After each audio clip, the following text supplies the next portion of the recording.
Well, I'm going to kind of rush through a lot of time because I've been working since the 70s, and I'm going to just use the images to kind of get through what's happened because I've done so much work in that time. I did give a talk a few weeks ago at COFA, and I didn't have any images, and I found it was actually easier. But it's probably not as interesting for you. And the work I've done, it's sort of got three areas to it. One is the early work where I was a kind of a conceptual artist and performance artist, and did photo documentation.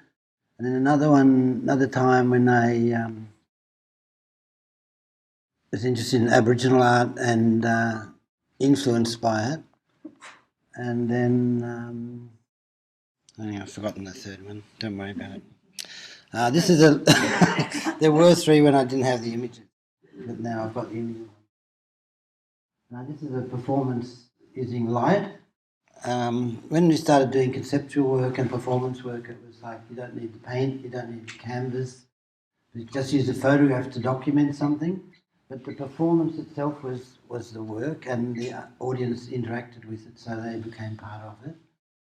They weren't just the audience, what they did affected it as well. In this case, I'm just swinging a light bulb around, and using light just seemed like an obvious kind of medium at that time. I don't know if anyone here can recognise the guy in the corner.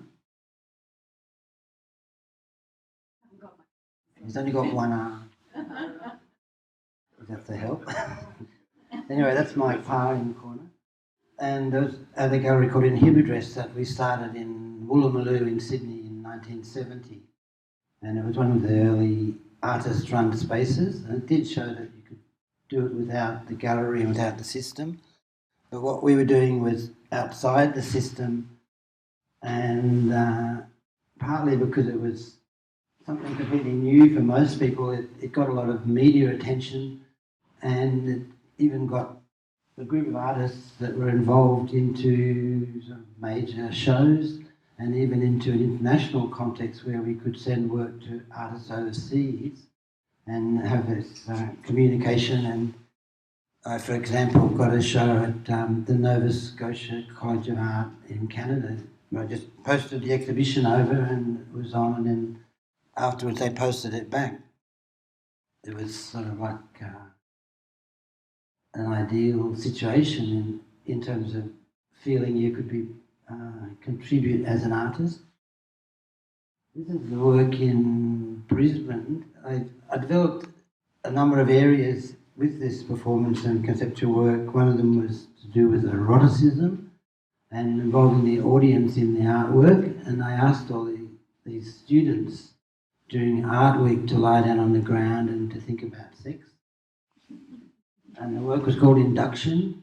There's nothing to see that might shock you, but a couple of the students went out and complained to their parents, and their parents complained to the Premier, who happened to be a friend of their parents. And it was brought up in Parliament, and the Art Week was closed down, the lecturer was fired, and we all went home, back to Sydney, and it was a kind of disaster. And it made headlines in the newspapers, said filthy sex acts performed at Uni Art Week, and that was it. It looked like everybody was asleep.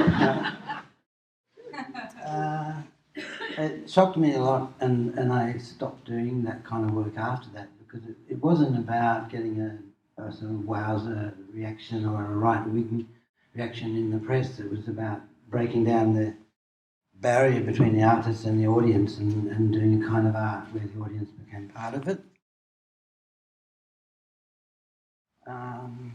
This is like artwork done in England on a short trip. I'm just using a torch on the snow at my grandmother's place in Kent. And it's number 150. I started doing these little found artworks, or manipulating or modifying something and recording it and making it like a book, but putting it on the wall as a grid. There was a kind of exploration of the possibilities for art making for a person in their 20s, early 20s, and it was like in tune with what was happening internationally, but was not what was happening in Australia. So we felt like we'd opened a door and we're doing something that would change things, would change the way people make art. And at the same time, we didn't have to worry about recognition because it was exciting to do it. It was something that we believed in, and we found that resonated with what other people were doing, and so it was something new. Same thing with this light work, although it's not as original because it's based a bit on what people like Dan Flavin and Keith Sonia were doing in America. That was sort of inspiring. What I did, I had 4 sheets of perspex on the ceiling and red light, just the red lights of the gallery. Like I changed the gallery lights to red lights and shone them on it. It didn't mean anything particular to me at the time, but I just loved art, and I'd always loved art since I was a kid, and then painted my way through my own type of dematerialisation, where my own art practice had reflected what was happening internationally, and so I'd end up as a kind of minimalist painter who was cutting his paintings up and trying to create some kind of object out of the painting, and not worrying about imagery, but the red lights sort of up there in the sky, up in the corner of the room, actually turned out to mean something later, which we'll get to later. Sort of minimalist installation objects, paintings as objects with lights inside them to continue the space of the painting, or to make the painting itself a light source. So you could turn the lights out in a room and the painting would become an environment. In those days, Duchamp and then pop art and then happenings and sort of drugs and the counterculture were all contributing to that sort of feeling that you could do something interesting, something different.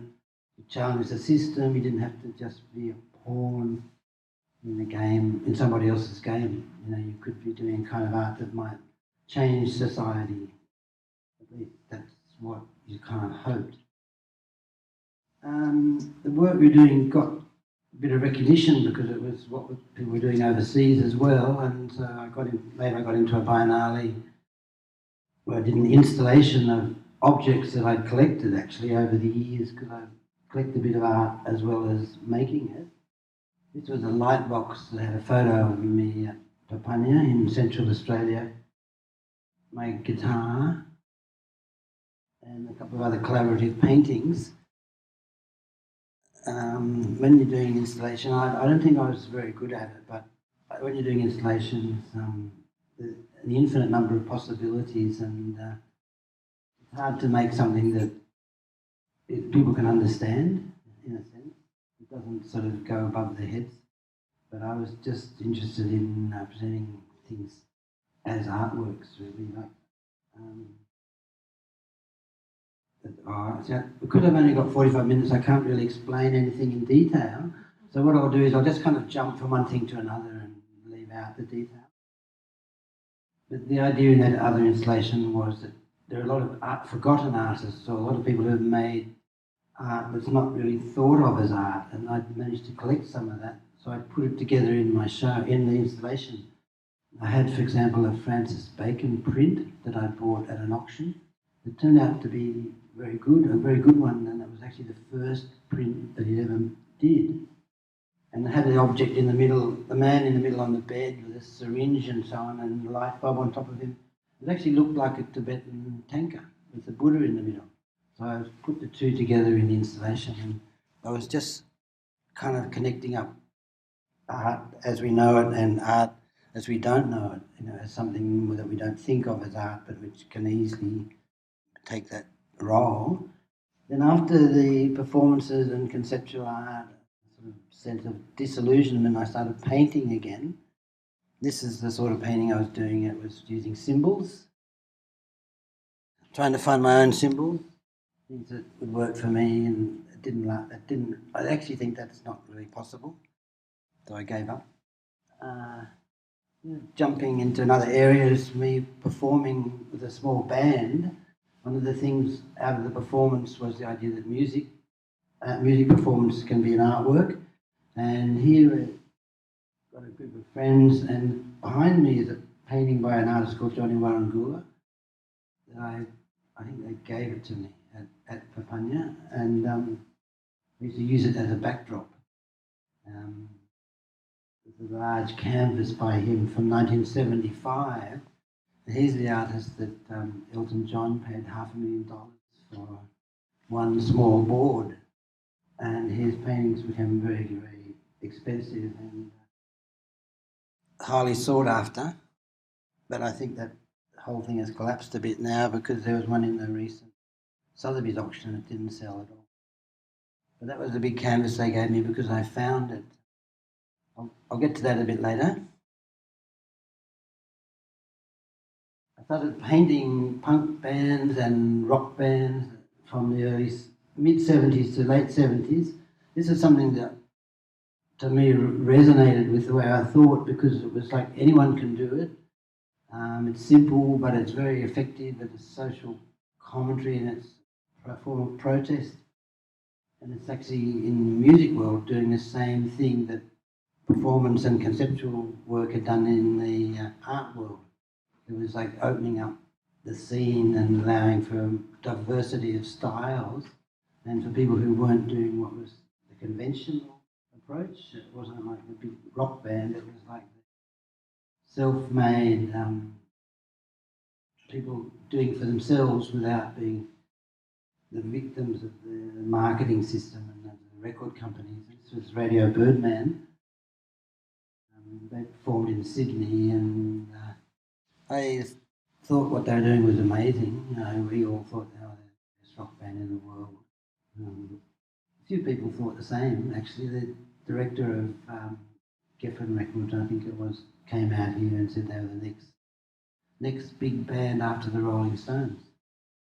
But I guess the Rolling Stones are still going in their 70s, and Radio Man broke up years ago. That was actually from a photo, and a bit like appropriation, I just copied the photo. That was enough for me. It didn't have to be my own photo, although I did also document bands I was seeing and took photos of them, and sort of had the idea of trying to publish it as an artwork, but didn't get round to it. But years later, there was a show here in Canberra at the National Portrait Gallery called So You Want to Be a Rock Star? And this painting was in the show, and the guy who took the photograph was in the show. A guy called Bob King, and he said, "Hey, that's my photo. What's happening here?" And the curator of the show, Natalie King, said, "Oh, come on, Bob. That was the 70s. Anything goes." So I kind of got away with it. I couldn't do it today. I could if I asked permission, and that's what I would do. But in those days, you didn't really think about that.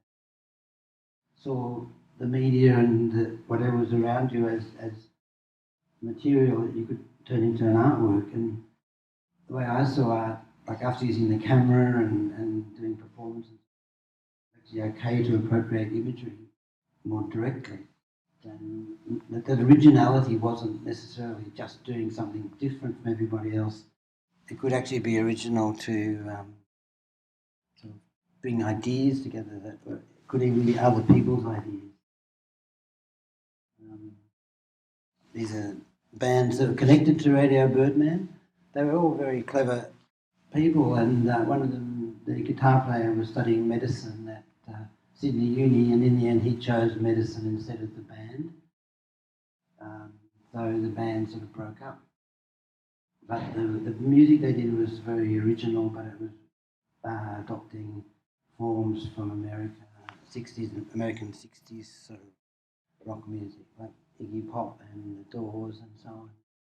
They did it just as well, so it was just amazing to be able to go and see that type of music. And I used some of the styles that are in the posters, which I suppose comes from Andy Warhol's approach to making art, silk screen, graphic, very immediate, and so I just sort of put that into my paintings a bit. this is like now second stage of what I see as what's happened to me. A photo I took at Papania in 1980. You see that painting they're doing, that's like a woman with a penis. And they told me this was like a very important story. This woman did things wrong and got punished. And she's also the mountain at Kintor, or one of the mountains at Kintor. I've actually been there and seen the mountain called Umari. But and this painting was done when I was working there for a short time. And Uda, who did the painting, was the head man, like the sort of chief. And that's him in the yellow and black beanie. And everyone else is working on the picture, so it's collaborative. It takes the form of a map. You probably know about Aboriginal art, how it's like an aerial view of the landscape.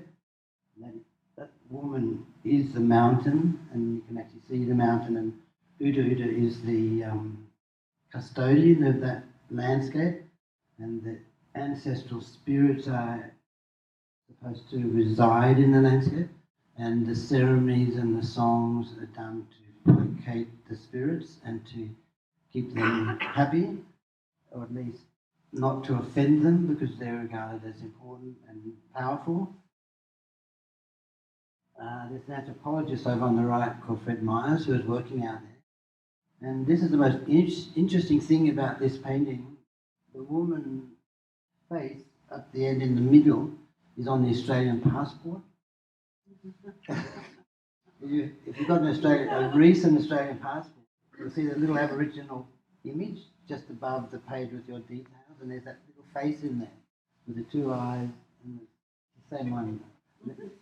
It got there through a long process, actually, because the painting, when I was there, he wanted me to buy the painting. I can't, it's a museum piece. And he said, no, it's for you. And I said, well, too much money for me, and someone else will get into a museum, don't worry. And so I didn't buy it. He got very angry with me for not buying it. But I didn't feel I had the right to do that, like to sort of hoard, like buy my own cultural treasures, because this was one of the masterpieces of Papania painting, and it eventually got into the Museum of Australia, and then they were asked to suggest a painting for the passport.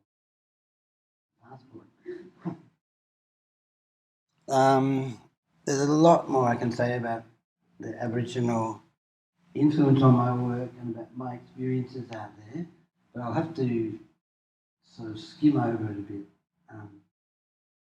I started buying the paintings in the 70s when I first saw them because they did seem to me to be completely original. Like they seemed to build on what conceptual art was trying to do, even though they had an ancient past. And I made lots of trips out there. The first one was after a dream where one of the artists seemed to be telling me to come across this bridge. And as I went across the bridge, it all went bright and it was like a pristine landscape. And it sort of gave me the idea I've got to get out there and try to meet the artists.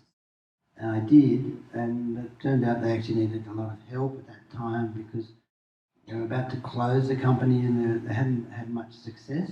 And they were being supported by the Australia Council. So I started buying whatever work I could to try and help get a bit of money back in. And they let me rummage through the storeroom, and there were old boards there. And I found a roll of canvases pushed in behind a washing machine in a laundry at the back. That's where the large Johnny Warangula painting came from. And there was a large Tim Lura painting there as well that's now in the National Gallery. And another painting that was supposed to be a reject because it was painted with powder paint. Because some of the very early ones were on powder paint without a proper medium, so the paint flaked off. And that we donated that to the National Gallery, and I got it for nothing. And then I'll spare you the details. But it's on the cover of a book by Wally Caruana about Aboriginal art in Australia. And so it went from behind a washing machine in a laundry, to the cover of a book, the most popular book on Australian Aboriginal art in the world. It's kind of another interesting little story. This is me on the left with Clifford Possum and his family in about 1981 or 82. from a movie, a Super 8 movie that a friend of mine called Mark Grounds made just while we were travelling out there on a visit. He wanted me to go with him as a kind of guide, and me and Clifford. There's a kind of eagle in that picture, but it's a bit, I can't really see it. But there are two pictures, and there's an eagle shape in the background that's simply an artefact of the photo process. But the interesting thing about that was that the painting Clifford sitting in front of is an eagle dreaming painting. And he's even squatting there a little bit with that sort of look. He was a bit of like a medicine man, or just someone who's bigger than most people would be in terms of how much spiritual energy they had. Keep an eye on the time.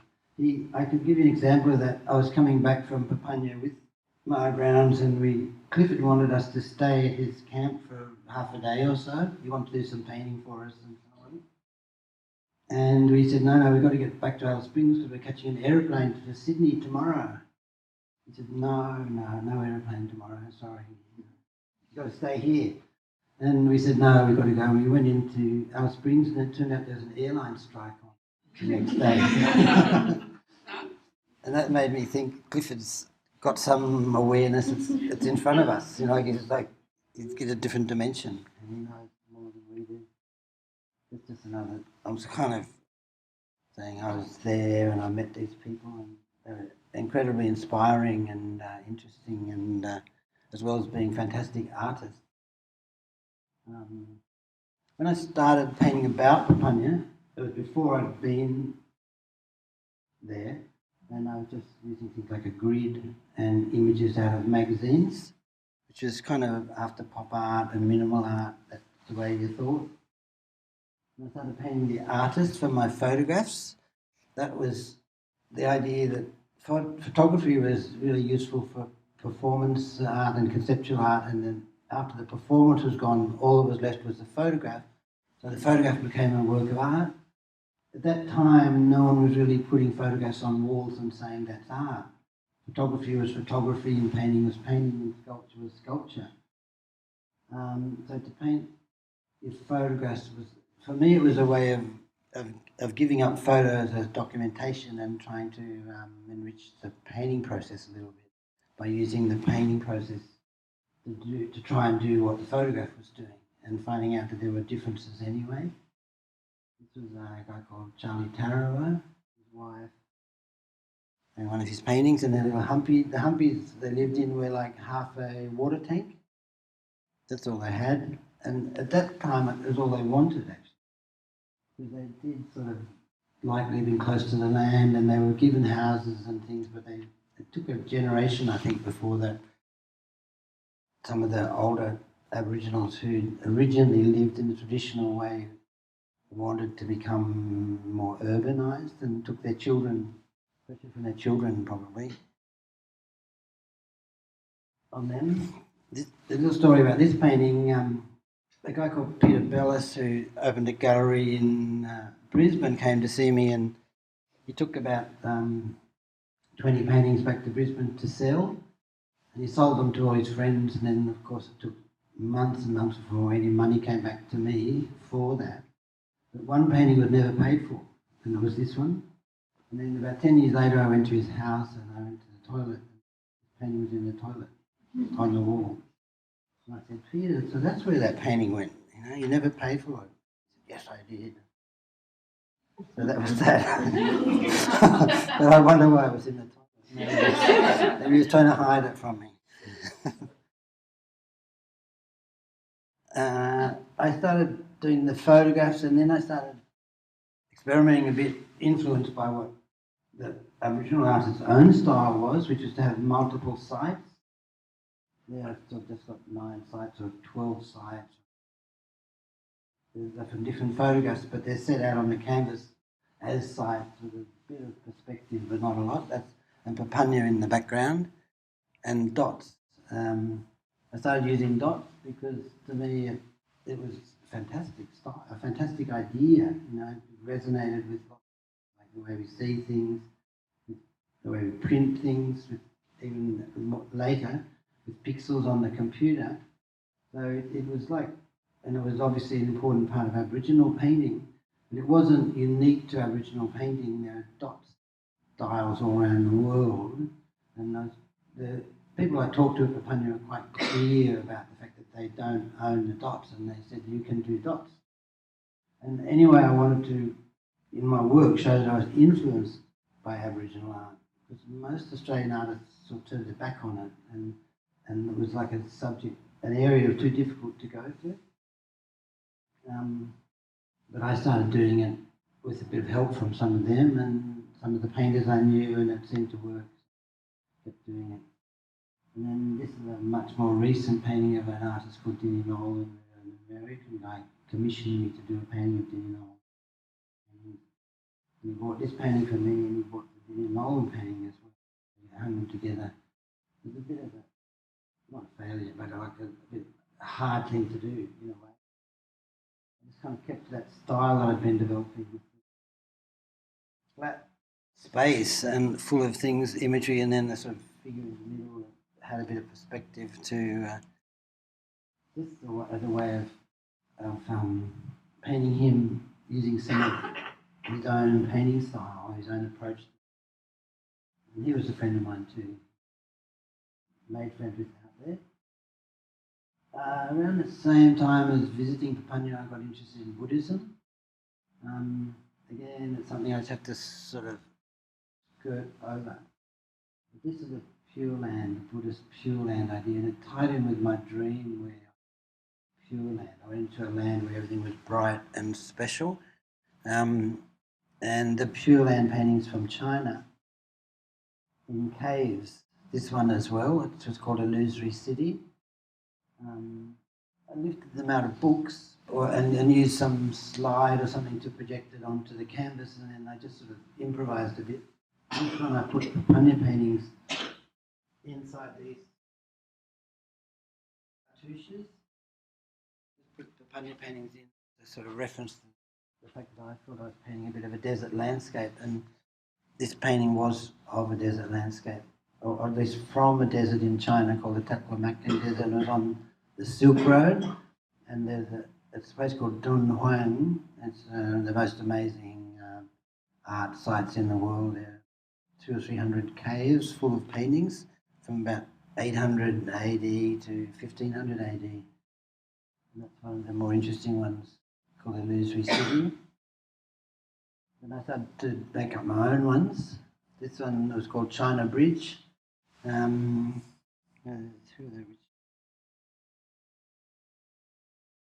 remember the name.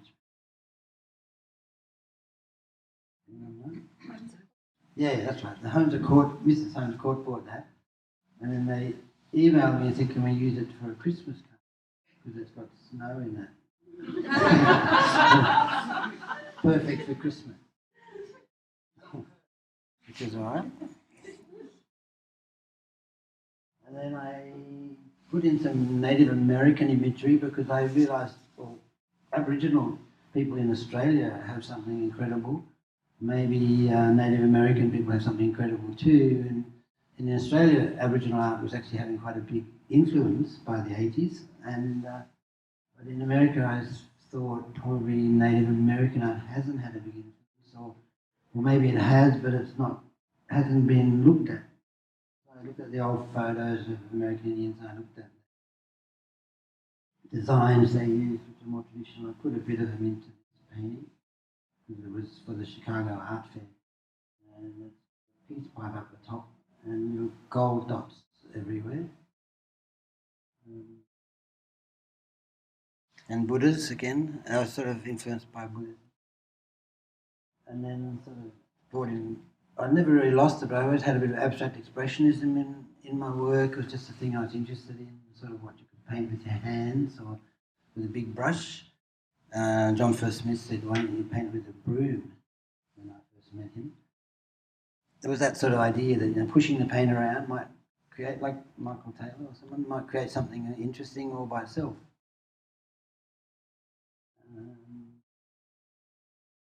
And then I met a Tibetan artist called Karma Phuntsok, and he started to paint with me.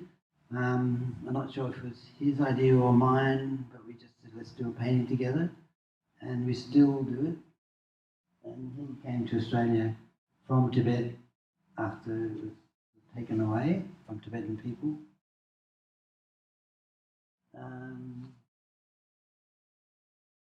I kept the dots as a sort of style, really, and sort of different scale and the idea of sights. The little one of karmas, a mandala. And then I met a guy called Daniel who wanted to paint like Karma, and he said it's all right if he paints like copies of what Karma does. So he started to paint like Buddhas and things. Karma was quite critical of that, saying, "Oh, you can't do it. Feelings not in it." So that's Daniel's work in the middle. He's an American who comes to Australia for connections here and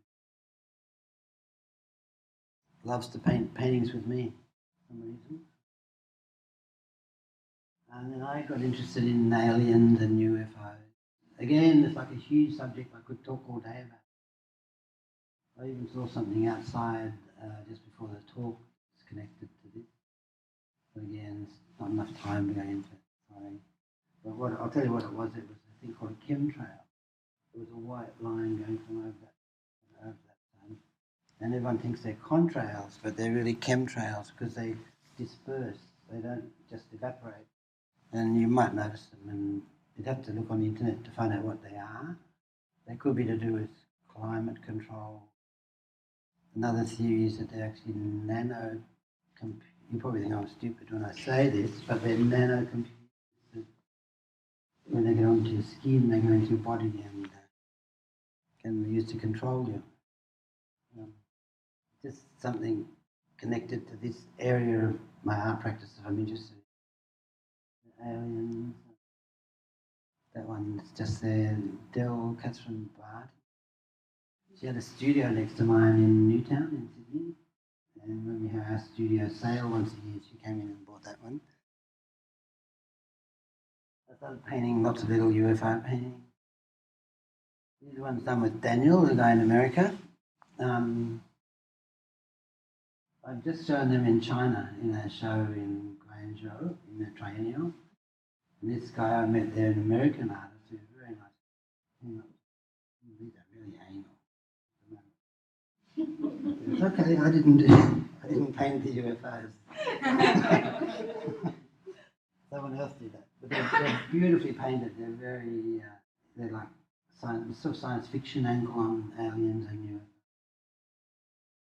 Although I have a more serious attitude to it. This is my house. Was my house. I've since pulled it down and built a new one in Newtown in Sydney. And you see that sky? There's a funny looking thing. Looks a bit like a Photoshop UFO, but it isn't. It's a real cloud. So I saw that. It was just before I was going to Tibet for a holiday, and I took this photo. And I walked up and took one a bit closer as well. It's very odd, Look, I've never seen a cloud before that's more of a drawing than a cloud. It's like an empty cloud.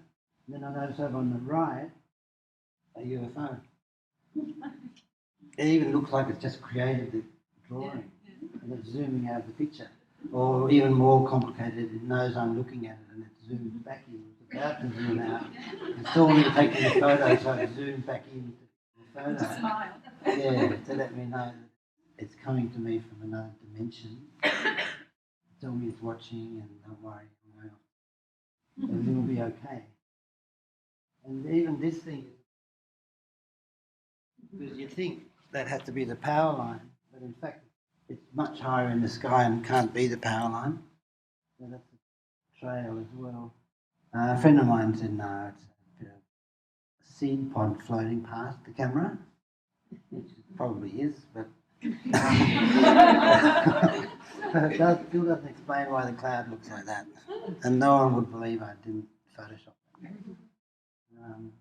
Another one on my door of my new house. That was only a couple of years ago.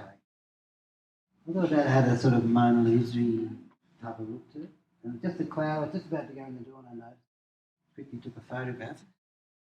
That's the conceptual artist sort of still there. Now this is just jumping to some influences. It's a watercolour by Miyazaki, the Japanese animation director who made all those famous animation movies that adults and kids love. And this is one of his working drawings for it. And this is a cell, not from one of his movies, but you can see there's a sheet of acetate over the front with a painting on it that's painted backwards on the back of the acetate, and then a background behind that. And that's part of the animation technique where they paint thousands of these cells and put them on, take a few frames of each one to get the motion. And I'm just very interested in all of that technique and then what it could do emotionally. When you saw those movies and what they were doing with still images, creating this sort of powerful narrative, incorporated some of it into my work. Just the imagery as a reference. And then at Papunya I started doing collaborative paintings. This was with Turkey Tolson. It was sort of his idea, I think, because he saw I was doing a painting and he was doing a painting and he said maybe we could get that.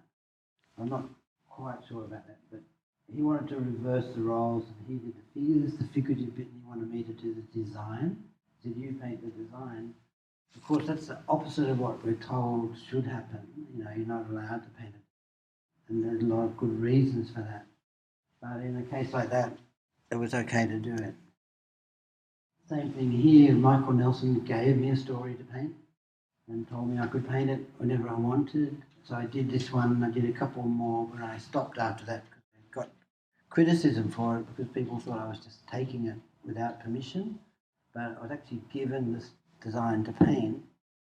He said it's not an initiation, it's just like extending a copyright clearance. It's not telling me all of what it means. This one with Clifford Possum, he came to my house in Newtown and then he said, I want some money. And I said, no, I'm not giving you any money, but we can do a painting together and then I can give you some money for the painting. And that's what happened. And he did the two brothers who died in a bushfire, and I didn't do much, sort of his work really, but it was just a nice experience to be able to work on his canvas. And there were a lot of, I did video him painting it, and there were some interesting experiences connected to it where he did tell me not to touch the canvas for a certain length of time, when he was singing to the ancestors, getting permission to do the painting and so on, and contacting some spirit world. And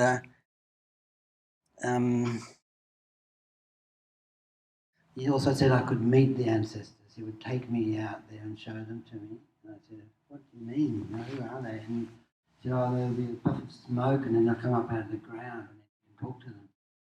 And never got around to doing it, going there and meeting them, but he was pretty adamant that you could actually meet those ancestors. There's another painting with Clifford. There's another big story about that where he rang me up from Adelaide and said I had to come and get it. I was in Sydney. He said I had to pick the painting up that day, otherwise he was going to sell it to someone else. And apparently he was in a taxi with a big taxi bill and couldn't pay it, and he wanted me to pay for the painting on the spot, even though I was in Sydney. But I managed it. He said, oh, you're a big man, you can work it out. I finally did work it out. I contacted somebody I knew in Adelaide, a guy called Chris Anderson, and who worked at the museum, and he contacted Clifford and he paid for me, and then I paid him back.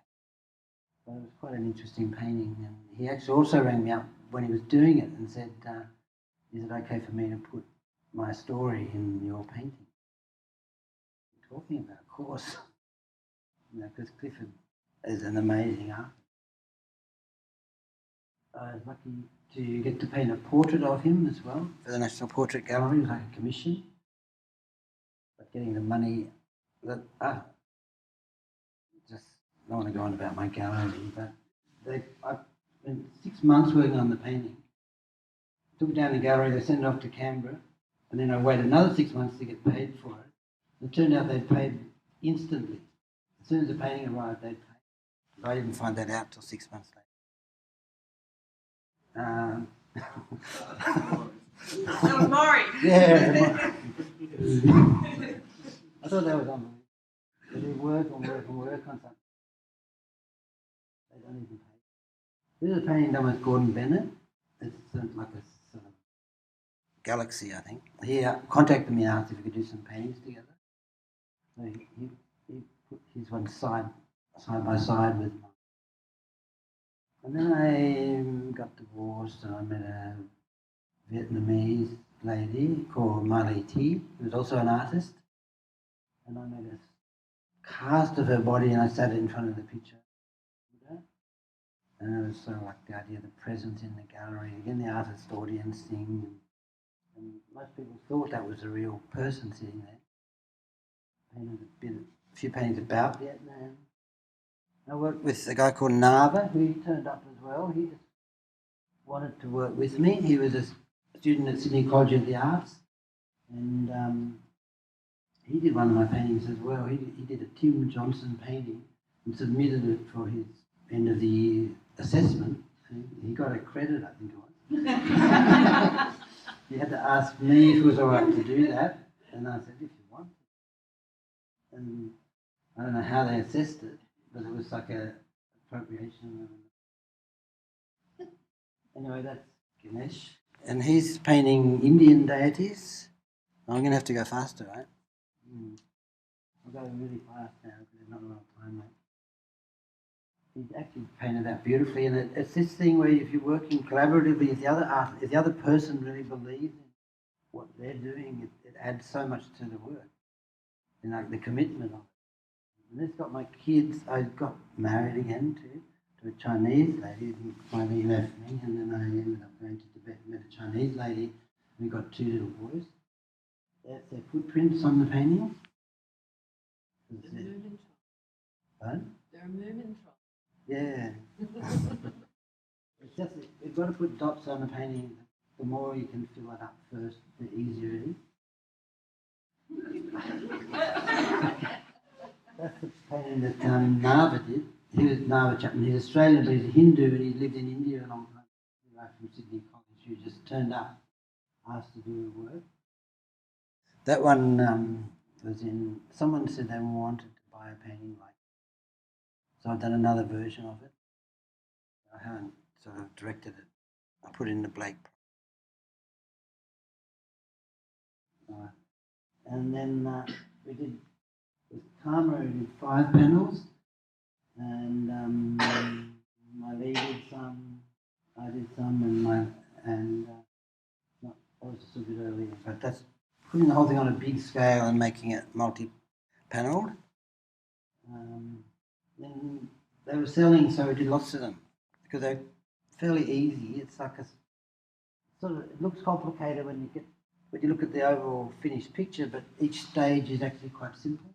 There's a lot of transcribing and tracing, stencils and stamps, and this. Then I met a Korean artist who had a studio downstairs in Newtown, same building as me. I did some collaborations with her. You want her thing in the middle, and that was part of this work, which is like a commission from an American collector to do 108 2 feet square panels. So I worked on that for about 6 months and put everybody in that and sort of built up. And I think he's going to show it and put a book out for each artist. Another 9 panel. This one was in the Sydney Biennale, so everyone worked on that, including the kids. And it's got white Tara in the middle. This is a tanker, just to show you the sort of what Karma does. He paints green Tara or white Tara, and he's working from that tradition. That's one I bought on eBay, not eBay, on the internet, but through a auction. And she's white. She had a white umbrella. And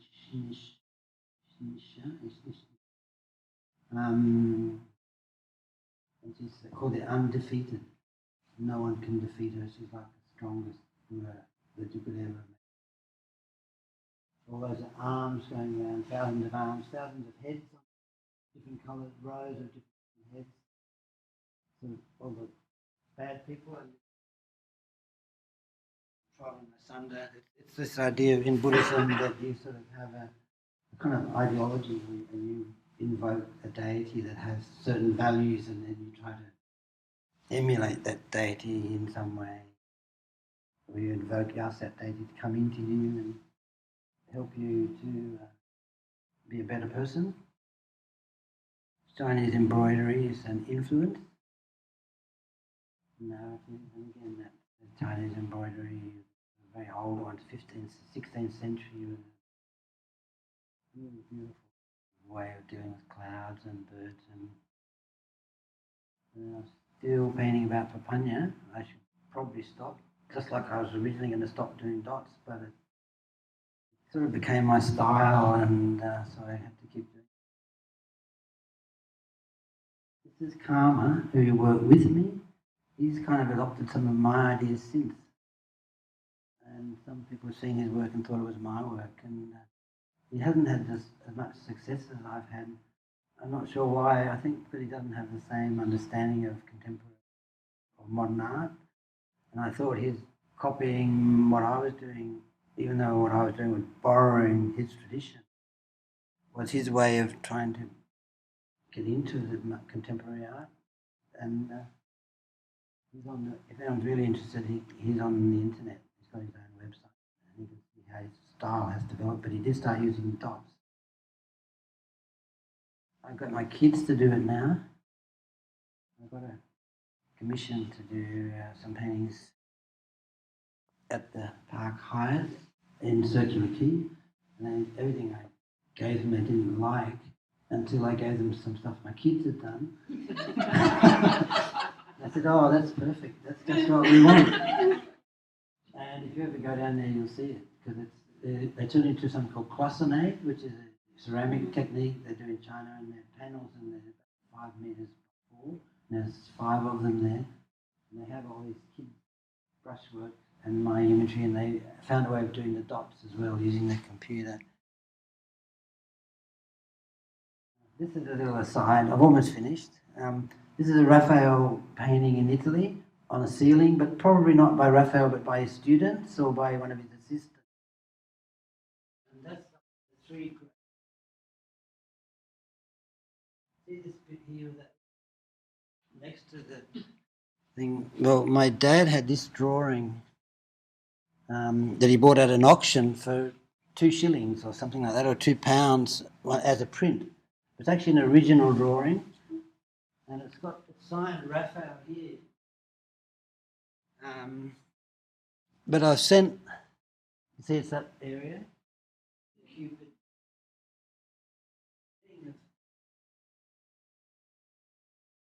But anyway, I inherited that from my parents and I sent photos of it off to Sotheby's and I got a letter back saying no sale, no resale.